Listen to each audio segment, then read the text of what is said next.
Bonjour la famille. Comme je l'ai dit qu'aujourd'hui nous sommes dans cette journée de Noël. Donc là je passe maintenant pour lire. Parce que je vous ai édifié dans la Bible et le message. On a dit que l'absolu de Dieu c'est la Bible là. C'est la Bible là. Ça c'est l'absolu de Dieu. Donc si Dieu a pour absolu la Bible, la Nam, son absolu c'est la Bible. Voilà. Donc je vais vous lire une citation. Voilà. Donc je vous ai montré qu'il y a deux Jésus-Christ dans cette Bible. Il y a Jésus-Christ l'objet, Jésus-Christ le lieu. Voilà.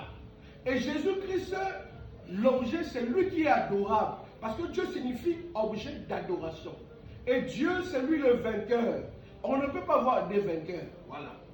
Donc, frère Branham nous parle de Jésus dans Jésus. C'est-à-dire Jésus-Christ, le Logos, qui est la colonne de feu, voilée dans Jésus de Nazareth. Je vais lire ça parce que frère Fried le Koulouna, on délai. Le Koulouna.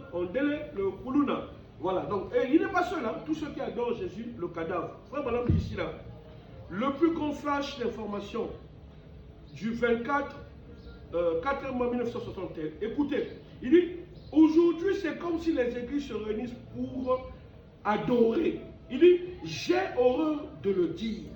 Mais il semble que les églises se réunissent aujourd'hui pour honorer un mort. Quel est ce mort que les églises se réunissent pour honorer ou adorer? C'est ce que frère Branham dit. Aujourd'hui, c'est comme si les églises se réunissent pour adorer. J'ai horreur de le dire, mais il semble que les églises se réunissent aujourd'hui pour honorer un mort.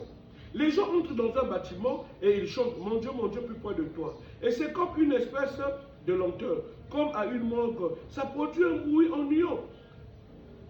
Eh bien, il s'approche de vous et disant, bon, recitons maintenant le credo des apôtres. Répétons le credo que le docteur est tel. Oh là là, c'est comme s'ils étaient tristes pour cela.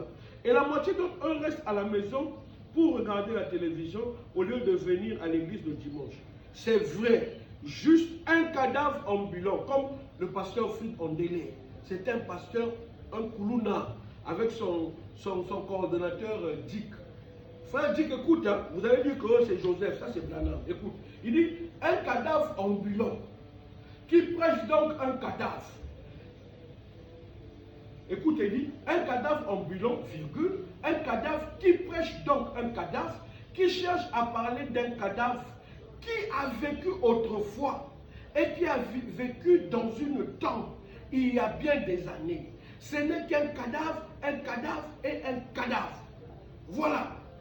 Et ce n'est qu'un cadavre et un cadavre. Le cadavre qui a vécu autrefois dans la tombe, c'est le corps de Jésus de Nazareth qui a fait 3 jours dans la tombe. Mais quand vous lisez Acte 2, je vais Acte 2, 32, on nous montre que, Acte 2, 32, on nous montre que c'est Dieu qui a ressuscité Jésus.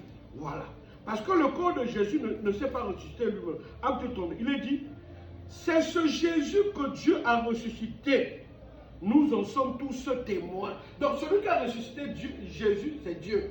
Voilà. Écoute, il dit, mort, un cadavre ambulant, c'est-à-dire une personne qui est vivante, qui n'a pas le Saint-Esprit, comme mon frère Fried Ondele, un Koulouna, c'est-à-dire un grand séducteur. Faites attention, le frère Fried, c'est le frère Judas Iscariote. Moi je l'appelle Judas Iscariote. Il dit, un cadavre ambulant qui prêche donc un cadavre, qui cherche à parler d'un cadavre qui a vécu autrefois et qui a vécu dans une tombe il y a bien des années. Ce n'est qu'un cadavre, un cadavre. Et ce n'est qu'un cadavre et un cadavre. Point.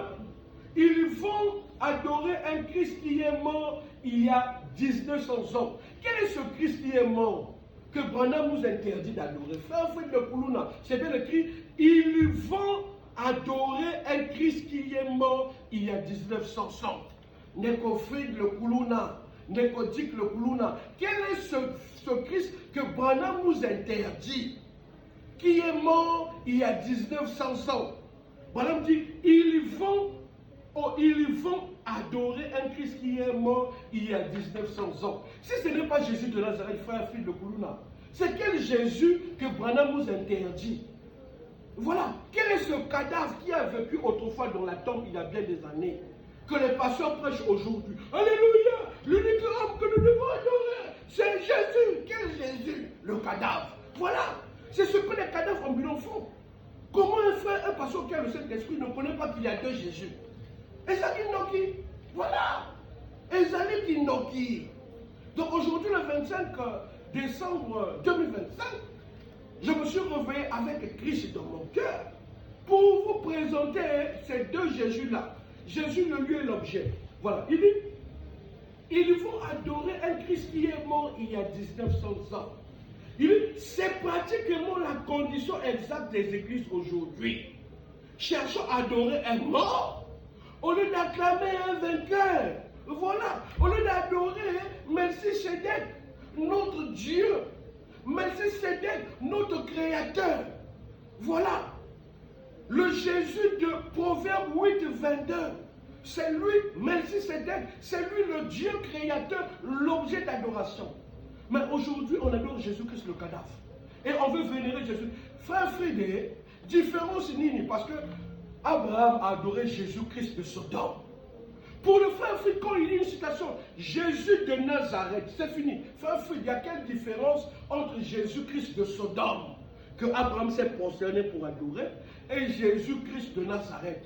Frère Guélor a dit que non, il dit non, Abraham avait adoré dans mon bandit. Abraham, le pasteur mon père Koulouna, pasteur mon père dit que Abraham avait adoré dans mon bandit. Il avait adoré à côté, mais Genèse 18, il a dit Abraham s'est prosterné pour adorer. Voilà. Donc le même Jésus-Christ qui était à Sodome, c'est le même Jésus-Christ qui est à Nazareth. Voilà. Et frère Balaam dit que Melchisédek et Jésus sont devenus un pour mourir. L'ange de Sodome là-bas dans Genèse 18, 2, 1 pour révéler à Abraham les secrets du cœur. Voilà pourquoi Balaam nous parle de 4 titres de fils. Ah, ça c'est pas pour des corbeaux. Fils de Dieu, fils d'Abraham, fils de David et fils de l'homme. Ça c'est fort. Voilà pourquoi tous ceux qui adorent Jésus qui le cadavre. Il dit c'est pratiquement la condition exacte des églises aujourd'hui. Cherchons à adorer un mort au lieu d'acclamer un vainqueur. Amen, gloire à Dieu. Je suis heureux d'être pentecôtiste de cœur, pas par la dénomination. Non, non, non. Effacez mon nom de ça. Mais l'expérience. Nous ne venons pas adorer un mort. Nous acclamons un vainqueur qui a vaincu la mort, le séjour des morts, la tombe, la maladie, chaque démon, toute incrédulité. Il a vaincu cela. Qui a vaincu cela? C'est Dieu. La rédemption ne concerne pas deux personnes. Non, non, non. La rédemption concerne Dieu seul. Comment Dieu nous a rachetés? En créant un voile qui est le lieu d'adoration de Dieu. Là où Dieu a placé son nom. Dans un corps appelé Jésus de Nazareth. Frère Frid le Koulouna, quand il dit Jésus de Nazareth, toi la colonne de feu qui se... Mais le même Jésus de Sodome là, c'est le même Jésus de Nazareth. Nazareth c'est une ville. Voilà. Donc on peut dire, frère, voilà pour dire, Père Céleste, toi Jésus de Sodome, qui s'est révélé à Sodome. Père Céleste, toi Jésus qui s'est révélé à Nazareth. Voilà. Nazareth c'est des villes. Sodome aussi c'est une ville. Voilà. Donc, frère Branham nous montre la différence entre Melchisédek et Jésus. Il dit ceci. Et ce Melchisédek, dans Hébreux chapitre 7, et ce Melchisédek n'était pas Jésus, car il était Dieu. Et ce qui faisait la différence entre Dieu et Jésus, Jésus était le tabernacle dans lequel Dieu demeurait. Il dit, voyez-vous, alors Melchisédek, Jésus a eu un père et une mère. Et cet homme-ci n'a jamais eu de père ni de mère. Jésus a eu un commencement de vie et il y a eu une fin de vie. Voilà. Donc c'est un peu ça. Que Dieu vous bénisse. Merci.